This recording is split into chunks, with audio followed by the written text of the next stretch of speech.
Bonjour à tous, j'espère que vous allez bien. Je me présente, je m'appelle Adèle, j'ai 25 ans et c'est ma première vidéo YouTube aujourd'hui. Si je suis là, c'est pour vous parler d'un sujet qui m'a suivi pendant de très nombreuses années. D'un sujet qui est très tabou, enfin en tout cas qui pour moi est très tabou en France. Je vais vous parler aujourd'hui d'une maladie, d'un trouble, d'une angoisse. On peut le définir sous plusieurs formes, mais je vais vous parler du TOC, du trouble obsessionnel compulsif, que j'ai eu pendant un certain nombre d'années et que je n'ai plus aujourd'hui, hein. Donc c'est un trouble duquel je me suis sortie.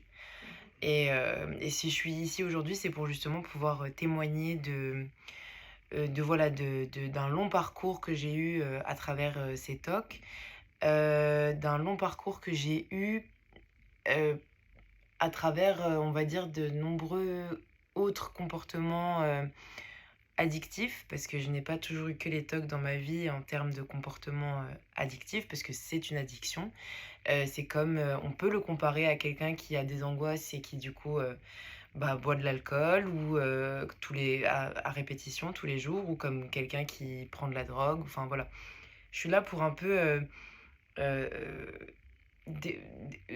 déconstruire, cette espèce d'empire qui a été créé autour des TOC, pour, enfin, comme quoi c'était quelque chose de bizarre, ou qu'il y avait, vraiment, quelque chose qui tournait pas rond dans le cerveau des gens qui faisaient ça.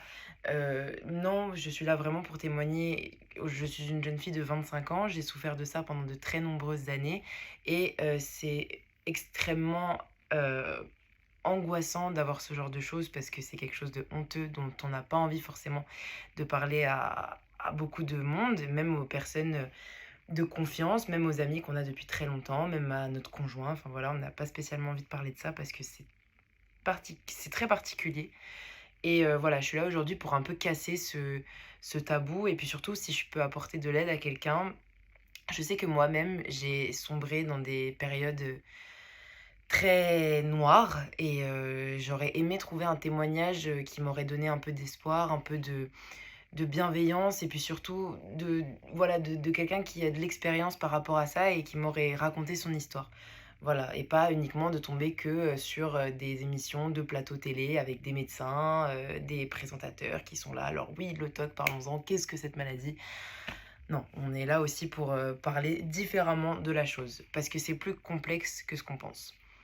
Du coup, là, je fais cette vidéo un peu totalement, enfin, elle est préparée cette vidéo, mais je la fais là vraiment de manière, improvisée. Donc, pour vous parler de mon expérience avec, les TOC, je vais devoir vous parler un petit peu de mon histoire, sans rentrer dans les détails parce que c'est ma vie privée et je veux la protéger et protéger aussi les personnes qui m'entourent. Donc, je vais vous raconter, comment ça a commencé, par quel type de thérapie, et de phase je suis passée, et enfin, comment est-ce que je m'en suis, vraiment en grande partie, sortie. Donc, moi j'ai eu un premier TOC à l'âge de 8 ans. J'ai eu, du mal à me rappeler de tout ça. J'ai fait une thérapie très spéciale qui m'a permis de retrouver justement des souvenirs enfouis, des souvenirs lointains, des souvenirs du passé qui étaient ancrés en moi, mais de manière tellement profonde que je ne m'en rappelais même plus. Et j'ai fait une thérapie qui, là, il y a un an, m'a permis de retrouver tous ces souvenirs-là et justement de pouvoir aboutir à quelque chose, de pouvoir créer un cheminement thérapeutique et de pouvoir, à la fin, avoir des réponses à mes questions, on va dire. Donc tout ce que je vais vous dire là, c'est des choses qui sont revenues avec le temps, qu'avec ma thérapie de MDR, j'ai des souvenirs, justement qui sont remontés, et j'ai pu faire un peu le constat de ce qu'avait été ma vie avec ces TOC. Sachant qu'il y avait des périodes où, ce n'était pas du tout présent, d'autres plus, enfin voilà, je vais vous raconter un petit peu tout ça. Donc moi j'ai un premier TOC à l'âge de 8 ans. Après je n'ai plus rien jusqu'environ à l'âge de 12 13 ans. Plutôt 12, où là je commence vraiment à mettre des rituels en place. C'est-à-dire que, c'est pas genre, juste une angoisse que j'ai eue comme ça, comme quand j'avais 8 ans et qui après est partie. Là, je commence à faire des rituels. Donc, c'est-à-dire que ça commence par une petite chose le soir avant de me coucher, Et puis finalement, il y a une autre chose, et puis une troisième qui se rajoute, une quatrième, une cinquième, et puis à la fin, je peux passer bien 1 heure à faire des rituels avant de dormir. Et je me rappelle encore de cette sensation que j'ai quand j'ai terminé mes rituels, ouais, de cet apaisement que j'ai en moi, de cette reconnaissance, on va dire, que je trouve en faisant ça, et en fait après ça me permet de vraiment pouvoir être sereine et de m'endormir paisiblement. Et en fait, quand on a 12 ans, on se rend pas forcément compte de tout ça. On se rend pas compte de pourquoi on le fait, qu'est-ce que ça nous apporte. Enfin, tout ça, c'est des choses dont on prend conscience en grandissant et en devenant adulte et en se disant, mais en fait, oui, effectivement, il y avait un problème, c'est pas possible. Mais quand on est enfant, on n'en a pas tellement conscience. Et puis en fait, au fur et à mesure du temps, ça a commencé à devenir un peu problématique pour moi. Déjà de une, parce que je trouvais ça étrange, parce que je ne savais pas pourquoi je faisais ça, ni... bah voilà, j'avais aucune explication rationnelle à ça, et puis j'en cherchais pas. Je savais juste que c'était des choses que je faisais avant de dormir le soir, qui me prenaient 1 heure et qui me faisaient du bien, et basta.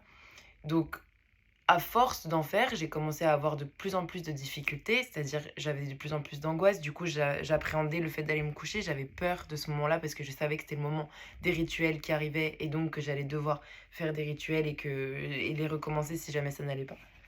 Ah, j'ai mon chat qui veut sortir. Attendez 2 secondes.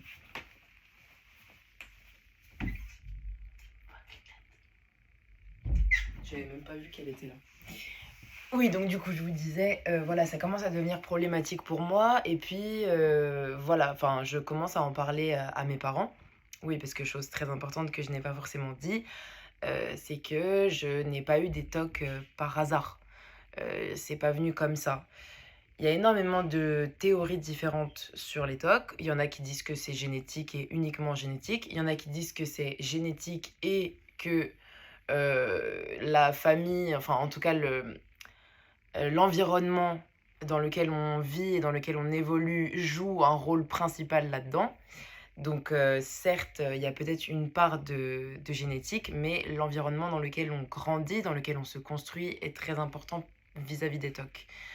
Moi, j'ai grandi dans un environnement familial très très très insécure, avec énormément de violence, pas que, mais il y en avait beaucoup.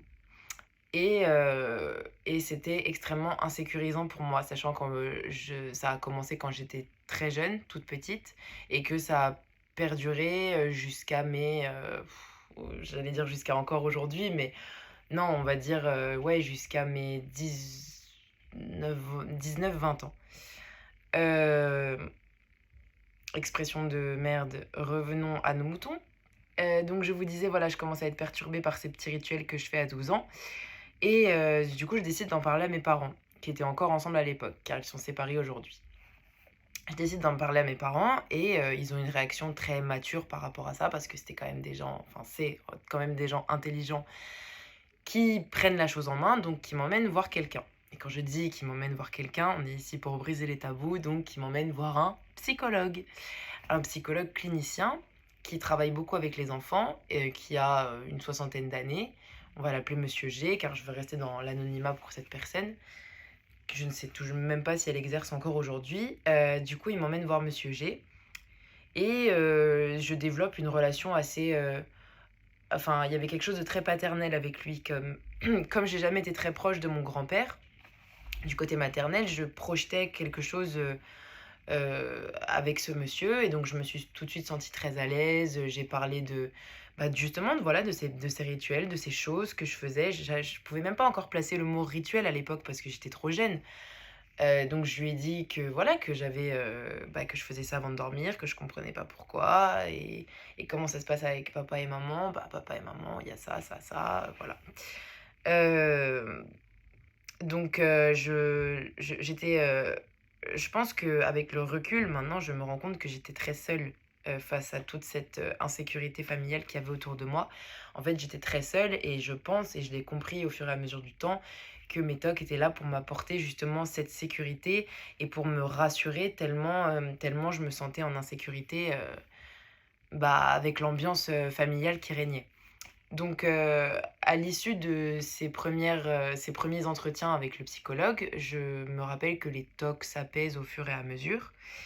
Mais en fait, avec la thérapie dont je vais vous parler à la fin de cette vidéo, avec, cette thérapie-là, je me suis rendu compte que, en retraçant mon parcours, en retraçant mes années d'enfance et d'adolescence, j'ai eu une vie, bah, alors certes avec beaucoup de problèmes, côté famille, mais, j'avais mes potes, je sortais, je faisais, quelques bêtises, rien de bien méchant, je rigolais, j'avais envie de faire le clown, j'avais une vie d'adolescente et d'enfant, très, classique, on va dire. Enfin, j'avais un environnement, en tout cas à l'extérieur de la maison, qui était vraiment sain pour moi. En tout cas que oui, qui était sain. Mais je ne me rendais pas compte à l'époque que effectivement j'avais des TOC. Et ça, je l'ai compris là, quand je vous parle à mes 25 ans, bon mes 24. Mais en fait, oui, quand je repense à tout ça, à tout ce passé, à tout ce parcours que j'ai fait, bah, en fait, j'ai réalisé que j'avais des TOC très souvent, voire tout le temps. Enfin, tout le temps, je dis pas, de tout le temps de mes journées, mais en fait, bah, je me dis: «Ah ouais, à 15 ans, en fait, je me rappelle que je faisais ça.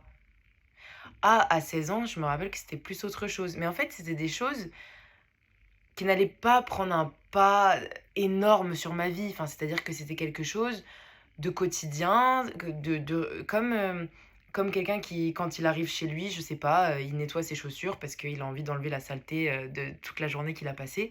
C'était ça pour moi.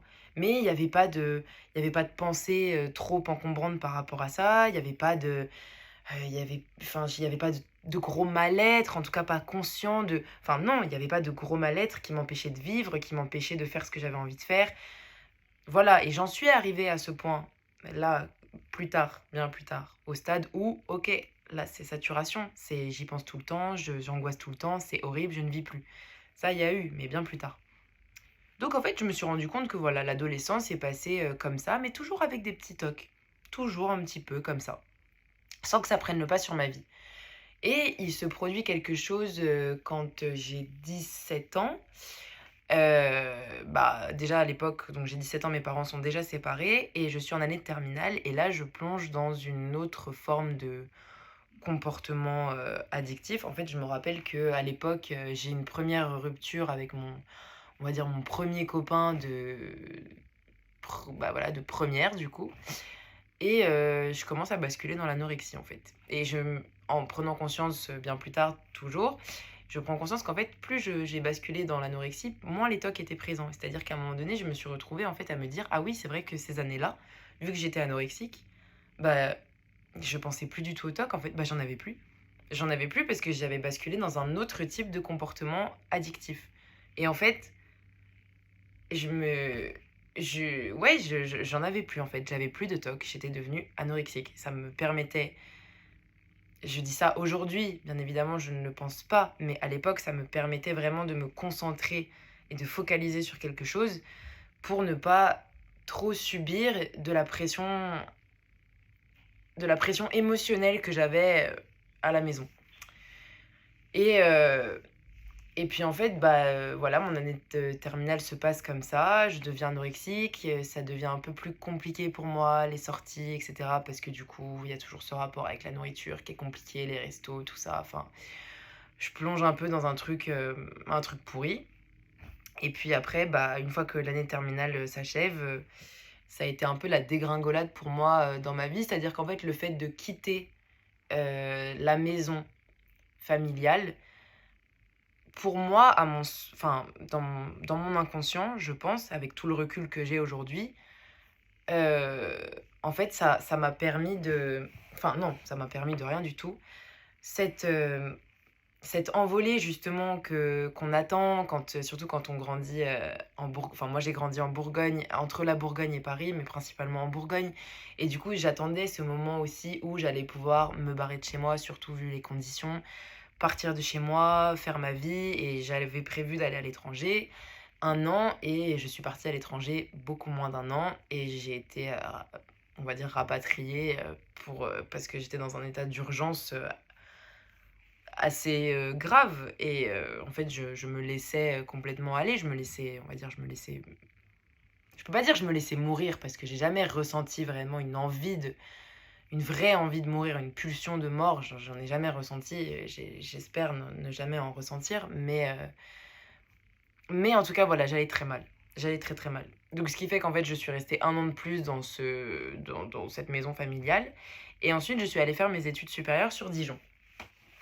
Quand je suis arrivée à Dijon, niveau de l'anorexie, ça allait beaucoup mieux. En revanche, j'avais, d'autres sortes de comportements, ouais, où je me faisais du mal, mais je m'en rendais pas forcément compte. Enfin, en fait, voilà, j'avais toujours cette espèce de non-légitimité, de vivre. C'est-à-dire que, je me disais: «Mais que c'est oh, ces personnes». Je pouvais regarder des personnes dans la rue toute la journée et dire, «Waouh, moi aussi j'aimerais pouvoir me donner la chance de vivre ça». De me balader avec insouciance, de vivre, de rigoler, de manger, de dormir, de faire tout ce que je fais là, maintenant, à l'heure actuelle, dans ma vie de plus classique, d'aller jusqu'au bout de mes envies, de faire des trucs, de faire tout ce que j'avais envie de faire, en fait, sans me blâmer, sans me dire, «Mais non, ça, c'est pas pour moi». En fait, je ne ressentais pas de légitimité à vivre ma vie. Parce que j'avais tellement géré des choses à la maison, jeune, et j'avais tellement on m'avait tellement mis de responsabilités très tôt sur les épaules que je n'avais pas à gérer, que en fait, pour moi, une fois que j'avais plus ces responsabilités-là, bah, quelle était ma vie, en fait? Quel était quel était mon rôle? Enfin, mon rôle. Qu'est-ce que j'avais à faire dans cette vie? Tout simplement. Mais ça, il m'a fallu des années pour comprendre que j'avais beaucoup de trucs à faire. Et donc voilà, donc la première année se passe, coup-ci, coup-ça. La deuxième beaucoup mieux parce qu'en fait, à force de ne plus être chez moi et de vivre seule, parce que j'ai mon premier appart et cetera, je commence à prendre plus d'indépendance affective et c'est de ça dont je vais parler beaucoup aussi dans cette vidéo, c'est de l'affect. Et en fait, bah, je commence un petit peu à me libérer, à me sentir plus apaisée, à m'autoriser plus de choses, mais tout ça se passe un petit peu inconsciemment. Et puis, la deuxième année se passe du coup beaucoup mieux. Et à la fin de la deuxième année, je fais un babysitting d'un mois dans une famille, totalement insécure, mais enfin, je me suis énormément attachée à ces gens-là. Et en fait, c'était une famille qui était totalement insécure et dans laquelle je me suis retrouvée responsable de beaucoup de choses que j'avais pas prévu de gérer. Et en fait, bah, pendant ce temps-là, j'ai fait une rebascule, totale, dans les TOC. Alors que voilà, ça faisait des années que bon, c'était plus vraiment là, ça me prenait pas la tête. Là, ça a vraiment replongé fort, fort, fort. Et quand je vous dis fort, fort, fort, c'est-à-dire que, c'est, type tu te lèves, tu y penses, tu te couches, tu y penses, bon voilà, l'enfer. L'enfer, l'enfer, l'enfer. Et là, aujourd'hui, je vous parle avec du recul, avec beaucoup plus posée, je suis beaucoup plus sereine parce que non, en fait, parce que maintenant j'apprends beaucoup mieux à gérer le genre de rechute que je peux avoir et puis surtout et parce que j'ai fait une autre thérapie aussi qui m'a permis ouais, d'apprendre beaucoup de choses, et je pensais pas que j'allais autant en apprendre déjà sur moi-même et sur tout le reste. Donc je fais une rechute profonde pendant cette période-là et ce qui fait qu'en fait, j'attaque ma troisième année à Dijon de manière vraiment pas sereine. C'est-à-dire que alors oui, certes, je me sens plus libre affectivement, mais d'un autre côté, je suis très angoissée parce que je sens que les tocs sont revenus massivement et je me dis en fait, bah, comment je vais faire? Comment je vais faire pour gérer ça? Comment je vais faire pour avoir ma licence en même temps? Comment je vais gérer tout ça? Et donc j'en reparle à mes parents à ce moment-là et en fait, enfin, ils se renseignent et on me trouve, the spécialiste. Mais quand je vous dis the spécialiste, c'est vraiment le mec qui a étudié ça toute sa vie, qui a écrit, plusieurs bouquins là-dessus, enfin vraiment le mec du talk. Et du coup, bah, voilà, je vais donner son nom parce que de toute façon, on s'en fiche, il est très connu. Il s'appelle docteur Lamanière, donc c'est un psychiatre qui est spécialisé dans les troubles obsessionnels compulsifs et que je rencontre du coup, au début de au début de ma troisième année à Paris. Je faisais pas mes études sur Paris, je faisais mes études sur Dijon à ce moment-là, mais j'allais très souvent sur Paris, donc je me déplace sur Paris, je le rencontre et voilà, donc quand je rencontre ce monsieur, pour lui, je suis un cas, on va dire, minime. Parce que lui, il a étudié ça, comme je vous ai dit, toute sa vie. Il en a vu de toutes les couleurs.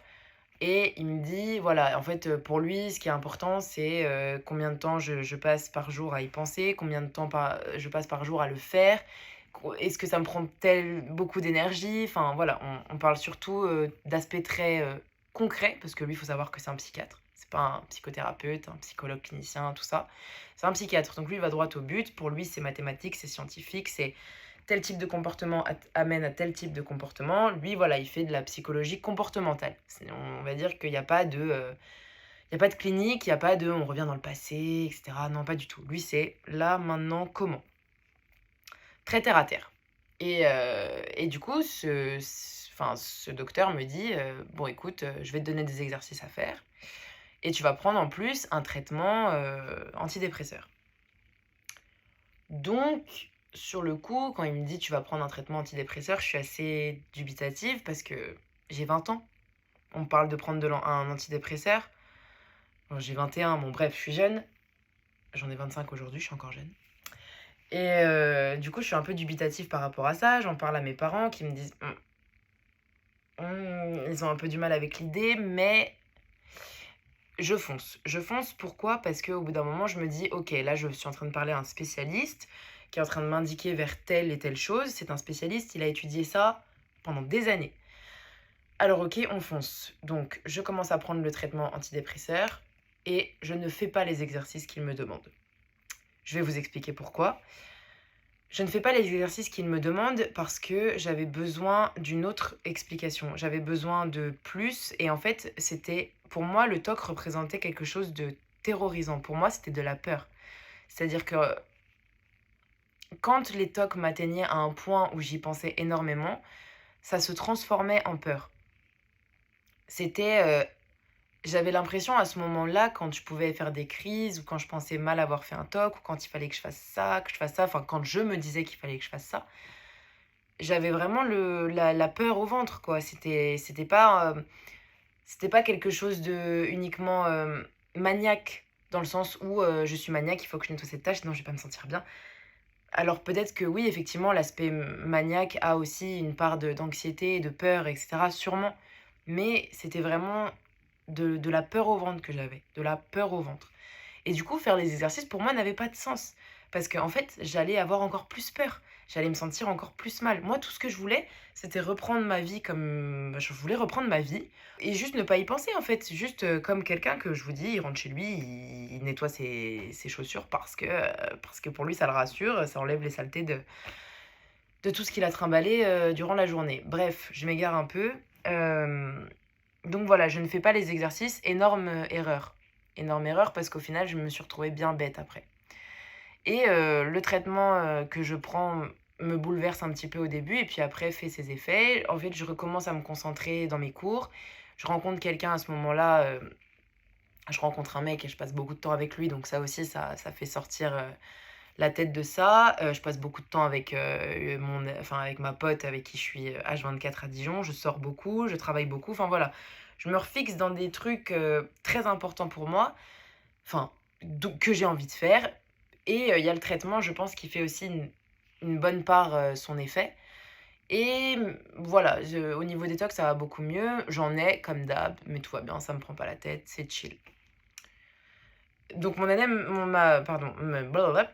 ma troisième année se passe comme ça. Et puis en fait, arrivé à la fin de cette troisième année, je décide de monter à Paris faire du théâtre. Donc je prends mon appartement et à ce moment-là, c'est la folie. Déjà que ma troisième année à Dijon était géniale, quand j'arrive à Paris, c'est vraiment le top, top, top. Je suis dans la ville que je kiffe, je vais faire les études que je veux faire. Je me suis jamais sentie autant à ma place que dans l'école de théâtre. Donc je suis trop bien. Je passe 6 mois, décollage. Après, il y a le Covid et il se passe surtout quelque chose le 18 février 2020. Il se passe quelque chose d'assez... Enfin non, pas d'assez. Il se passe un truc super violent au niveau de la famille. Et je me retrouve dans une situation où je me dis... en fait, j'ai l'impression de me retrouver 10 ans en arrière, quoi. Je me retrouve dans une situation familiale où je me dis qu'est-ce que je fous là? Pourquoi? Ça ne devrait pas exister. C'est quoi ce bordel? Donc je vis quelque chose de très violent le 18 février 2020 et à partir de là, je retombe dans les tocs. S'ensuit derrière, mais ça a mis du temps, hein, ça c'est pas revenu tout de suite, mais c'est-à-dire que, ouais, je commençais à avoir, peur de rentrer chez moi, le soir parce que j'avais peur de faire des rituels. Enfin, c'est vraiment une petite peur qui s'est réinstallée en douce, tranquille et après il y a eu le confinement, donc en mars 2020 et là, j'ai passé beaucoup de temps, du coup, dans la maison familiale et voilà et en fait, j'ai replongé au fur et à mesure sans trop m'en rendre compte. Je faisais aussi beaucoup de choses à côté pour m'éviter, mais tout ça, j'en avais pas trop conscience, hein. C'est vraiment avec la thérapie que j'ai fait par la suite que j'ai pris conscience de tout ça. Je retombe, voilà, step by step, dans les tocs et puis vient la sortie du confinement et à ce moment-là, je vis une histoire. Je vis une histoire, d'amour, qui commence à prendre de plus en plus de place dans ma vie et qui me fait encore une fois sortir la tête, de tout ça en plus fort parce que là, c'était vraiment une histoire d'amour. Mais au moment où les premières disputes avec cette personne arrivent, bah, retac le sentiment d'insécurité. Donc je replonge, je replonge, je replonge, je replonge et puis ça fait comme ça, au fur et à mesure des mois. Mais quand je vous dis comme ça, là, c'est vraiment j'en arrive à un point où, pour vous dire, c'est mon chat qui gratte et mon mec qui, du coup, lui dit d'arrêter de gratter. Et en fait, voilà, donc j'en arrive à un point où je ne vois plus mes amis. Mais vraiment, hein, je vois plus personne. Ma famille, bah, je les vois plus non plus. J'arrête l'école de théâtre. Je me contente uniquement de faire mon taf parce que j'ai un taf à côté. Je fais mon taf et je reste soit cloîtrée chez moi, soit cloîtrée chez mon mec pour avoir un minimum de sentiment de sécurité. Et en fait, bah, je me reconnais pas du tout.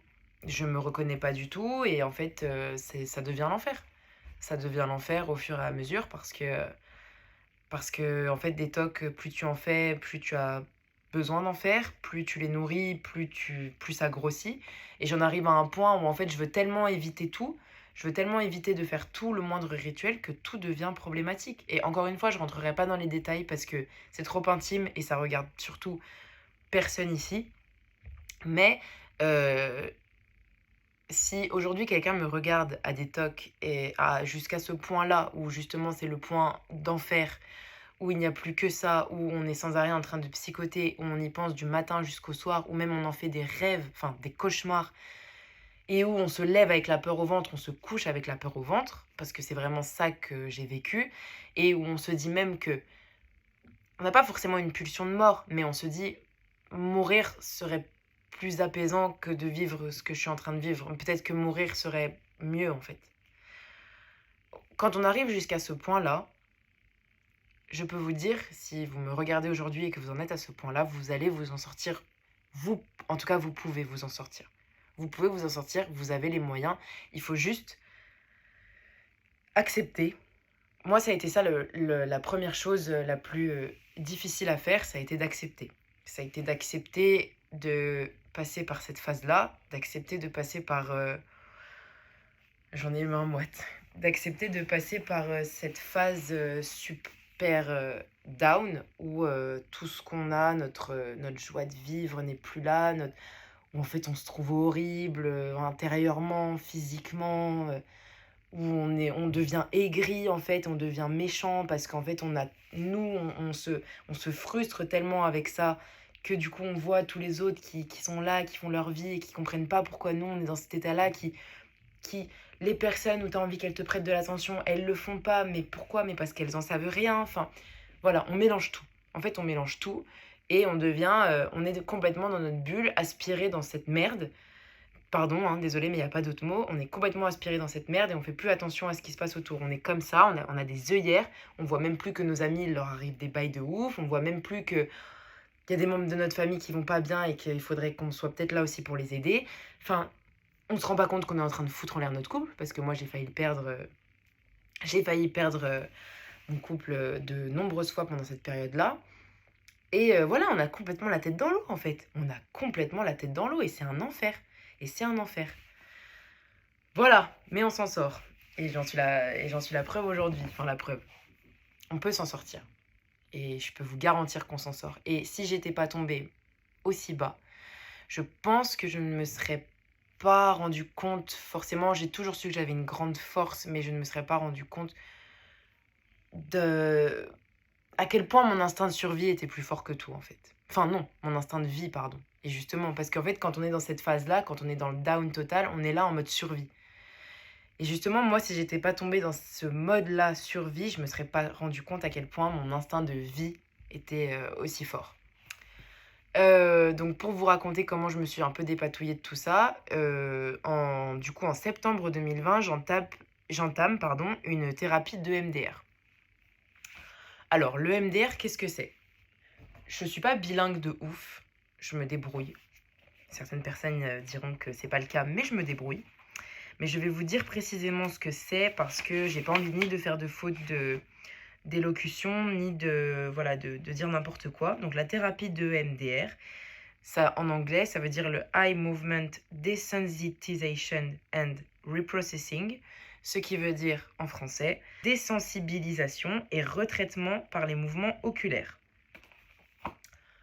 En gros, qu'est-ce que ça veut dire tout ça? Je commence une thérapie de MDR en septembre 2020. Le MDR, ça consiste à quoi?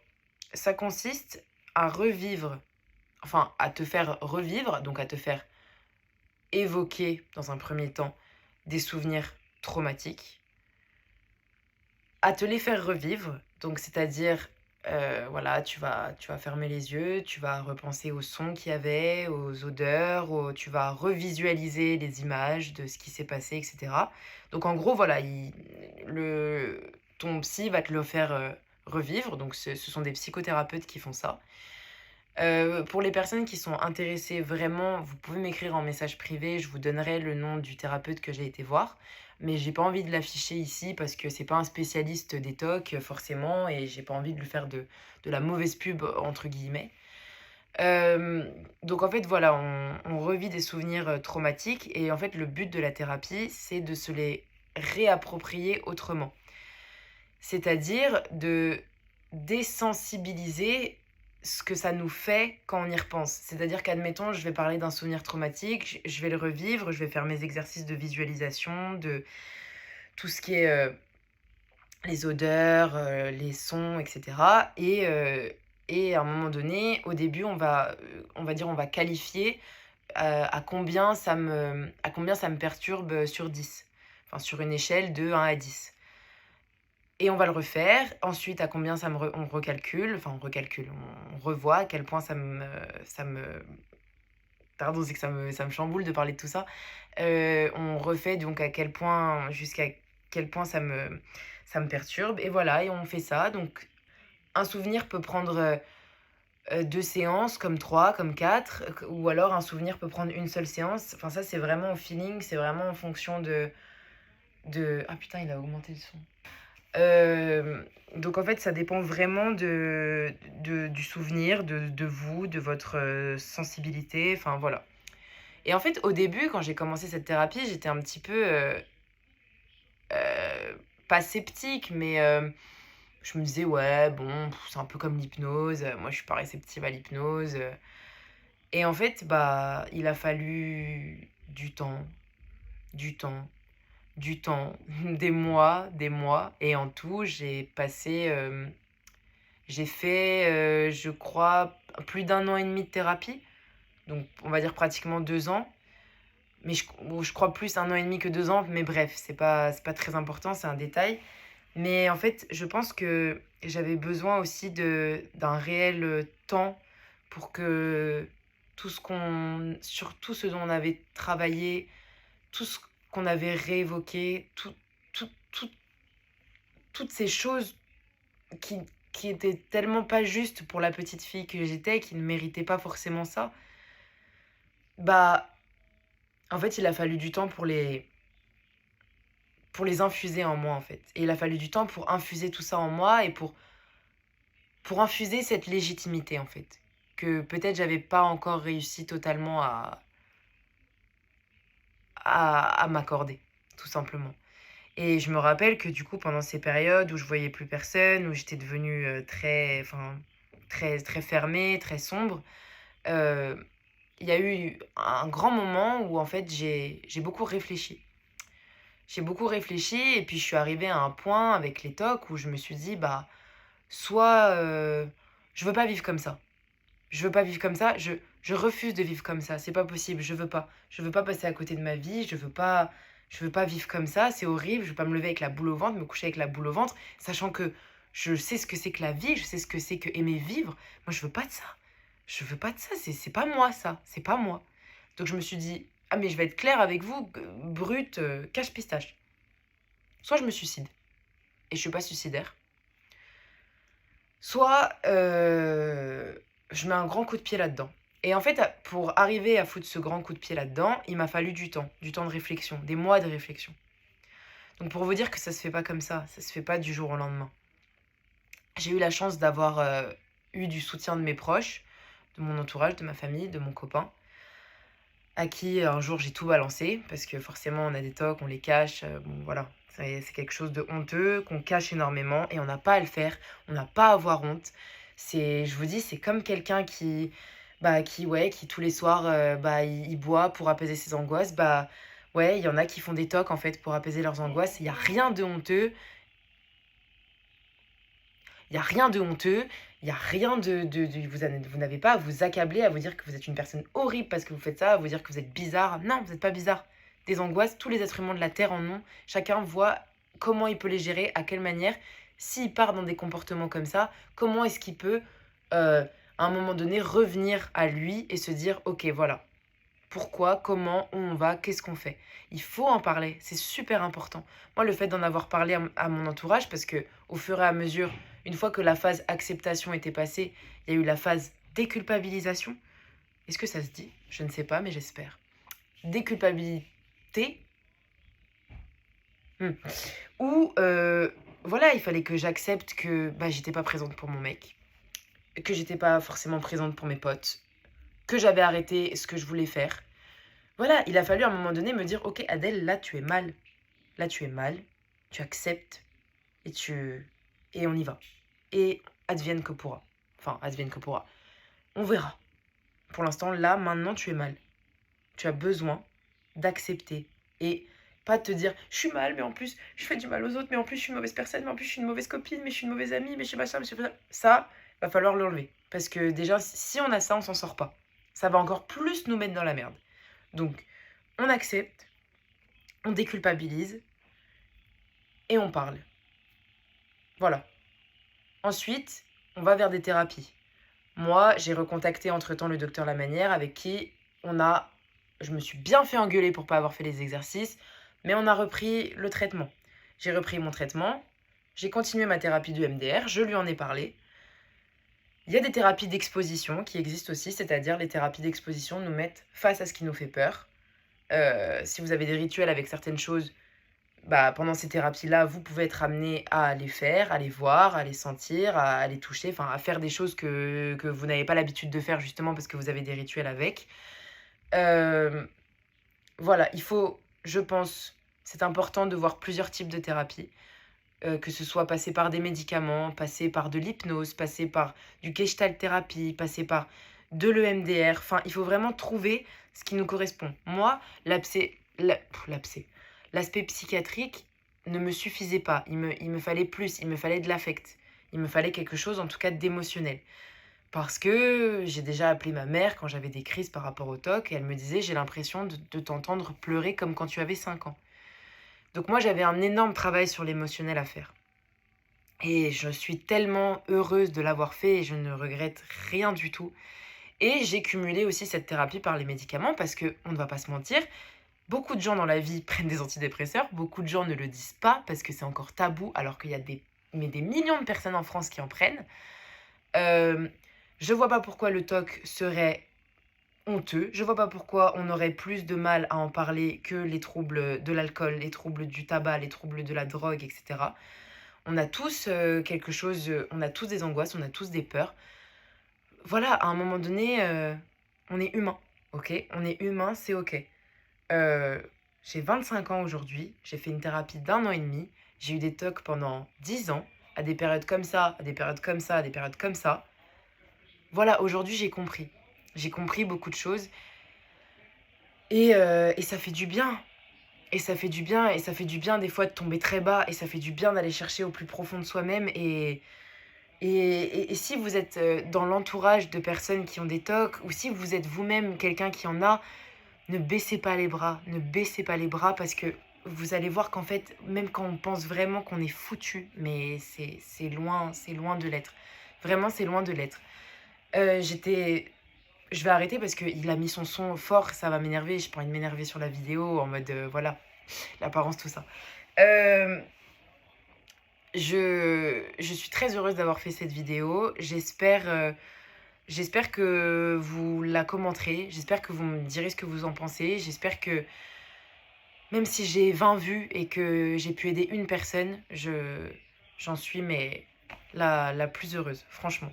Et prenez soin de vous, parlez et, et peut-être qu'on se retrouvera pour d'autres vidéos parce que franchement, j'ai plein d'autres sujets marrants et des genres de story time à raconter. Donc on verra si on se retrouve pour d'autres vidéos, peut-être. En tout cas, prenez bien soin de vous et on n'a qu'une vie. Allez, ciao!